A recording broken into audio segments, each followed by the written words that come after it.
Hey guys, how's it going? Who's ready for another really short episode of Behind the Servants? This character made her debut in Trom, going unnamed and known simply as the Bamboo Hat Gunner, and now we have her identity revealed as supposed Koga clan ninja Sugitani Zenjubo. Now when I said this was going to be a short video, I meant that because this is a classic example of a footnote character in history, which funny enough is a theme I've come to notice FGO leaning on more and more. Me personally, I think it's a good thing because it opens the door for people to find lost or hidden documents on these people. But y'all are here for Sugitani, so let's talk about her. We don't know when Sugitani was born, only that he was born to one of the 53 Koga families sometime in the 1500s. It's believed that he belonged to the Sugiya family branch in Ise, who specialized in bounty hunting. During his training with the Sugiya, he became well known as a master marksman, able to shoot small birds out of the sky at a distance. At the time, the matchlock gun was the firearm of choice in Japan, and operated pretty much like a slim cannon with the fuse mechanism lit by, you guessed it, a match. Firearms were still relatively new to Japan, having only been introduced around 1543, and were initially scoffed at as a weapon. It was Nobunaga who was obsessed with them that popularized their use in his campaigns to conquer Japan. Matchlocks as well were essentially flintlock guns, but worse in just about every way, so the concept of being a master marksman with one is no small feat. So let me briefly set the stage for what is to come. Nobunaga was on a warpath in 1570, and had made a good deal of progress in his attempts to unify Japan's warring factions by force. In 1570, he called for all the daimyos to come to the capital of Japan, Kyoto, for a banquet in honor of Ashikaga Yoshiaki, whom Nobu had installed as shogun. This was refused by a subordinate of Yoshiaki named Asukara Yoshiaki. Nobu took this as a sign of disloyalty and marched through Asukara's domain. This wound up being a trap, as anti-Nobunaga sentiment was at an all-time high, and he would be betrayed by his brother-in-law Asahi Nagamasa, cutting Nobu's forces and making him flee back to Kyoto and then to Gifu. Initially, Nobu wanted to get to Gifu as quickly as possible, but Nagamasa had planned for this, and had incited an uprising on the simpler, safer route. This forced Nobu to take a route through the territory of one of his older enemies, Yoshiken Rokaku. Supposedly, it was Yoshiken, having heard his mortal enemy would be crossing his territory, who would approach the Koga to hire a marksman. The person chosen for this job was Sugitani Zenjubo. Other sources that I found suggested that Sugitani actually held a grudge against Nobu, which in all honesty may have been true to some degree, but this whole deal feels more transactional than anything. Nobu dies, they get paid, and everybody's hunky-dory.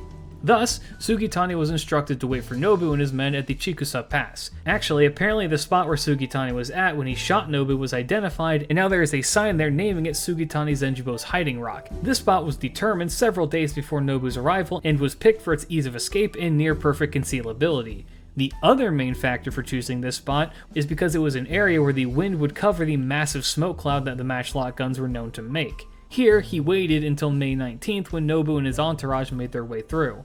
Supposedly, using a makeshift bipod, Sugitani took 2 shots on Nobu. Nobu was flung from his horse, and while Sugitani watched in horror, the warlord got up, writhed in pain, alive. The neck guard on Nobunaga's armor had taken the hit from the bullet and saved him. Thus, Sugitani fled, having failed in his mission, but succeeding in terrifying the warlord. This near-death experience seemed to resound deep within Nobu, who ordered the sniper to be found. Now, the identity of the marksman was more or less found immediately, which speaks to Sugitani's ability that he was that quick to be noticed for his actions. That doesn't mean that he was caught right away, however.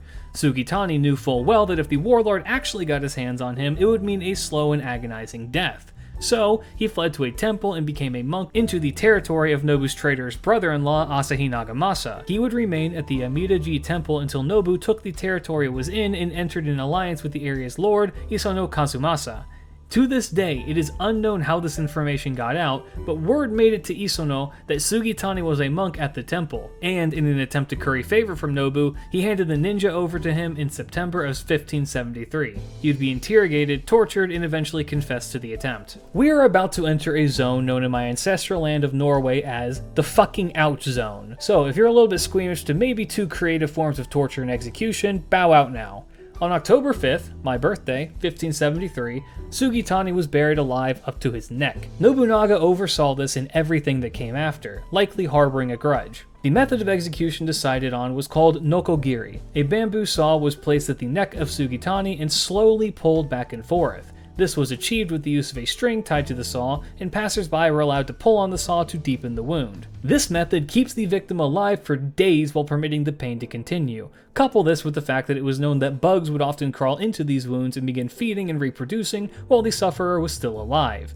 This continued in Sugitani's case for 5 days because Nobu requested an intentionally dull saw, after which they vanished from the records, likely their body either left there or burned. So that was fucked up. Anyway, I look forward to her interactions with Nobu and Chaldea. I am very curious to see how they handle her. I didn't mention this earlier, but naturally this is a gender bend in Fate. There is precious little out there on Sugitani that's in English, so this video is brought to you by the good folks over at Papago for making a better Google Translate for the harder section. They aren't paying me, but I'm not paying them either because it's a free service. That's all I've got for you guys today. Sugitani Zenjubo in the books. Thank you all so much for watching, I really do appreciate it. Let me know what you thought down in the comments. As you may have figured out, I have a soft spot for the lower rarity servants, so send me some recommendations down in the comments as well. Do all the YouTube stuff, check out my Discord, Twitch, and Twitter, but for now guys, keep your chin up, peace.